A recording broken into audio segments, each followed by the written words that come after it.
2 minute સાહેબ, આ હત્યાની ઘટના હતી, ક્યારની ઘટના છે ને આપણે કેટલા આરોપીની ધરપકડ કરી, શું ઇતિહાસ ગુનાહિત આરોપીનો? ગઈકાલે રાત્રે રામોલ પોલીસ સ્ટેશન વિસ્તારમાં જે રેવાભાઈ રોડ આવેલો છે ત્યાં આગળ જે ફરિયાદી છે તેમજ બનાવજનાર છે રાજેશભાઈ અને ફરિયાદી ભરતભાઈ બંને જણ એક્ટિવા લઈને જતા હતા.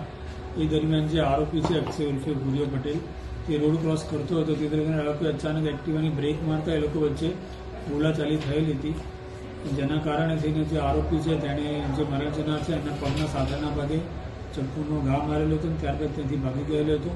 ત્યારબાદ જે મરણજનાર છે એને હોસ્પિટલ સારવાર માટે લઈ છે, ત્યાં આગળ એનું મોત નીપજેલું હતું અને ત્યારબાદ જે આરોપી છે એને હસ્તગત કરીને ધરપકડ કરવાની કાર્યવાહી ચાલુ છે.